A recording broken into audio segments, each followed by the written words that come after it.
Hello, my name is Torsten Ziemann and I'm here to present joint work with Andriy Panchenko, Asya Mitseva and Till Hering. We are from BTU Cottbus in Germany and RWTH Aachen University, and today I will present GuardedGossip, secure and anonymous node discovery in untrustworthy networks. In this talk we will deal with the following task of node discovery. We have given an overlay network of n nodes and we want to look up a random node n. However, there are two major side constraints we are interested in. Though, first of all, the result of the lookup have to be unbiased. That is, malicious nodes should not be able to influence the randomness of the process. And second, the information leakage raised by the operation have to be minimal. This basically means no other peer of the network should get to know which nodes we have actually requested. And the latter one is of special interest in case where only a subset of nodes is known, because then it's important to keep secret who knows what, since otherwise it's possible to reduce the privacy. And this general problem finds application in many anonymization networks, like for example in Tor. So Tor essentially solves this problem by implementing a client-server model. And in such an approach, we have a central authority, which is called the server, and this server is aware of all nodes in the network. However, this design yields several major drawbacks. Though, first of all, the client-server model does not scale. Second, the central authority became a single point of trust and failure, and it's easy to enumerate all the active nodes using the central authority. And to this end, it's easy to block the centralized authority and thus to block the entire network. If you now ask a computer scientist how to circumvent these issues, the natural solution coming to his mind would be to use a peer-to-peer approach instead. And one widely deployed technique is to use so-called distributed hash tables, like for example Cord. And the good thing on Cord is that it provides an efficient node lookup by the complexity of a logarithmic scale. Additionally, there is no single point of trust or failure. Instead, all peers become potential attackers, and hence we're set up in an untrustworthy environment, and we have to handle so-called active and passive attacks. So in active attack scenarios, basically, the malicious node tries to increase their fraction in lookup result of honest nodes by simply returning preferably other colluding nodes. And to this end, the attacker may respond by providing manipulated finger tables or even replying entirely wrong node information. However, we will see in this talk, we can utilize the Cord structure to detect these manipulations, and let's say active attacks became a minor threat. However, on the side of passive information leakage, it looks totally different. There, the situation looks much more complex. Though, for example, if we directly request a node n, all intermediate nodes which are participating in the lookup process, they will be simply aware of our lookup target. So to minimize this information leakage, a typical idea is to request the entire finger table and then selecting the lookup target in offline mode. And one could now think that no information about the lookup target is revealed anymore. However, this is only the half true. Though, basically the attacker can exploit the very same circular ordering we have used to protect us against active attacks. Though, what will he do? He will exploit the circular ordering to mount a passive attack in the following sense. Assume we have two colluding malicious nodes on the ring. I marked them in red in the depiction on the right. And now, if the first node is queried, but the second one not, the attacker can shrink down the set of possible lookup targets to the IDs between the two red marked attacker nodes. And to this end, you can estimate the range of possible lookup targets, and information leakage is still present. A totally different way to avoid any form of information leakage is to use so-called gossiping protocols. And in gossiping protocols, nodes actively announce the list of peers they are aware of. And to this end, we will not have any form of information leakage by requests, basically since we are not doing any form of requests. However, usually these protocols does not provide any structure, and hence they become vulnerable to active attacks. So to sum up, we have two major directions. On the one hand side, we have the distributed hash tables. They are efficient in node lookup, they can protect well against active attacks. However, they are vulnerable to passive information leakage. And on the other side, there are the gossiping-based protocols. While they cannot prevent against active attacks, they are quite good candidates to minimize the information leakage. Though the essential idea of our approach is to combine these two ideas to construct a secure and anonymous node discovery system for untrustworthy environments. In our approach, GuardedGossip, we combine structured and unstructured concepts. Namely, we utilize the underlying core DHT to resist the active attacks, while at the same time minimizing the information leakage using gossips. And thereby, we all the time rely on four basic concepts, and these are namely limit your contacts, never trust your gossips, know your witnesses, and spawn uncertainty. Though let us go into more detail regarding these concepts. Though basically to avoid an adversary to spam the network with gossips, we decided to actively request gossips only. And additionally, we implemented a maximum number of gossips allowed to request per time interval. And these two mechanisms protect against denial of service attempts. To further control the information propagation, we request gossips from our fingers only, and at the same time we respond to gossips originated from nodes that have us in their finger table only. And by limiting the context in this way, we can already restrict the area malicious nodes can influence. Still, we should not trust in these gossips, which brings me to our second concept. Though gossips are untrustworthy by nature, right? Though to this end, we do not directly use them for node selection. Instead, we contact the gossip node and we fetch the entire finger table of it. Though still, the finger table is modified by the attacker. And notice here that the only meaningful form of an attack is to skip honest nodes in the finger table and replacing them by malicious ones. By this means, the malicious nodes try to increase their fraction in lookup by returning preferable other colluding nodes. And to avoid the very same, we have to check the obtained finger tables for exactly this manipulation. This check can be done in offline mode, and we apply a technique which is called bound checking.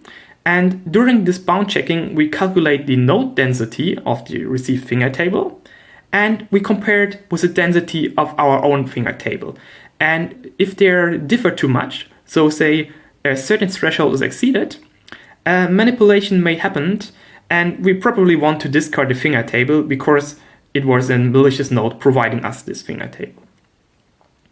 So to even increase the efficiency of this check, we enrich the bound checking by a second idea, which we call know your witnesses. To this end, we keep a list of all nodes we have seen during the network operation. We call these nodes witnesses. And once now an attacker tries to modify its finger table by omitting nodes and sending us a higher node ID, a gap rises representing the ID space between the optimal node ID, which is expected due to the core structure, and the node ID which was provided by the attacker. And using our witnesses, we can now check if we know an active node which is placed in this gap. And if this is the case, then we know that the finger table was modified by means of omitting exactly this witness node. And to this end, we should not trust the finger table of this node, or even more, do not trust this node since it's probably an attacker and we can discard this information.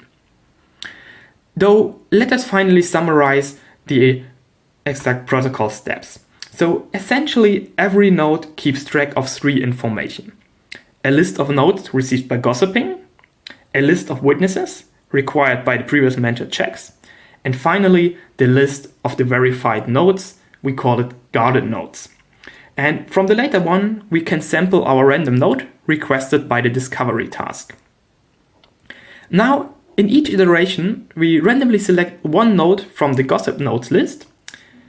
Let's say this is the node A, and we fetch its entire finger table, while at the same time adding this node A to our witness list since we have seen it.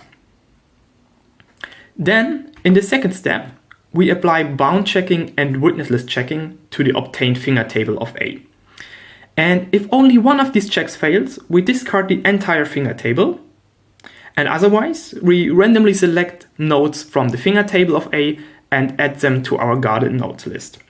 It's worth to notice here that the introduced randomness spawns additional uncertainty on the side of the attacker.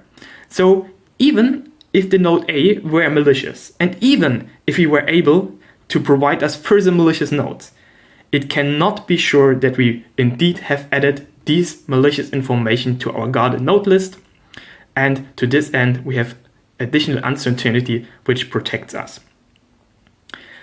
Afterwards, the iteration ends by simply adding all nodes we have seen during this process to our witness list. And it's worth to mention here that we do not allow these lists to arbitrarily grow.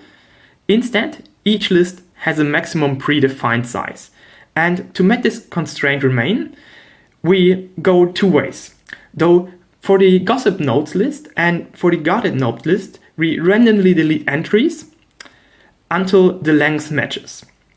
For the witness list, on the other side, we delete the entries based on the timestamps. And thus, we have met this constraint remain. And also, additional uncertainty about our known gossips, known witnesses, and used guarded nodes is erased. Though, let us now see how well the system behaves. Though to evaluate guarded gossip, we used a simulation written in Python, and it consists out of a chord ring with an ID space of 2 to the power 32, and we have up to 10 to the power 5 active nodes. Within this test network, we analyzed discovery completeness, randomness, and node distribution, as well as how well our approach can protect against active and passive attacks. So let us answer the first question, whether our proposed lookup scheme really provides random discovery. And to answer this question, we measured the information distribution within the set of nodes we get to know during the runtime. And as we can see in the depiction here, already after 200 iterations, guarded gossip reaches information distribution, which is close to uniform distribution. And hence, selecting any random node from the guarded nodes list seems to solve our discovery task. Next, let us see how well guarded gossip is able to protect against active and passive attacks. So, on the side of active attacks, we evaluated guarded gossip against attacker fraction of up to 30%. This basically means we assume an adversary already occupying up to 30% of the network nodes. Now, the attacker's goal is to even increase this fraction in honest node lookup results. And as we can see on the left picture, without any form of validation, the attacker is successfully doing so, though the fraction increases over the number of iterations. However, with guarded gossip in place, we were able to bound the attacker fraction, present in honest node lookups results, and even more, the attacker fraction decays to the theoretical minimum, the so-called system-wide attacker fraction. And notice here that it's not possible to propose any approach providing better results, meaning lower than the system-wide attacker fraction, since in such a case, the attacker would simply become passive, and due to the assumed uniform distribution within the network, the adversarial fraction in the honest node lookups converges again to the system-wide fraction. Also interesting here is that this behavior remains stable for different network sizes. As we can see in the depiction on the right hand side, the attacker fraction is independently of the network size, proving guarded gossip to scale well with respect to security. On the side of passive attacks, we measured the entropy of the guarded nodes list, and the idea behind this measure is that in case of a sufficient large entropy in the guarded nodes list, a passive attacker cannot deduce exact nodes present in our list, and to this end he cannot get any clue which node we sampled from the guarded nodes list. And the good news is guarded gossip provides close to a theoretical ideal entropy value, And this already after 14 iterations, which is a quite reasonable value. And this yields in short bootstrapping times for our approach. Though, let us finally take a look at the bandwidth consumption of GuardedGossip, which is very important if you practically want to deploy such a system. And to this end, I want to show you two plots showing the accumulated bandwidth of all active nodes on the left side and the bandwidth overhead created during bootstrapping on the right side. As we can see on the left side, the client-server models, as for example Tor, they does not scale, while peer-to-peer solutions like GuardedGossip seems to behave well, even for large-scale networks. Also, we can see that GuardedGossip is in the same range as its competitors. And additionally, the very same holds true for the bandwidth requirement during bootstrapping. Also here, our approach does scale much better than the purely client-server based protocols like Tor. So to sum up this talk, what are the takeaways?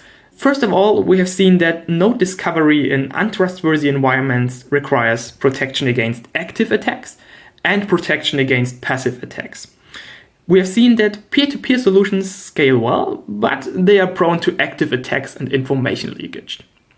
To this end, our approach, GuardedGossip, combined both structured and unstructured concepts.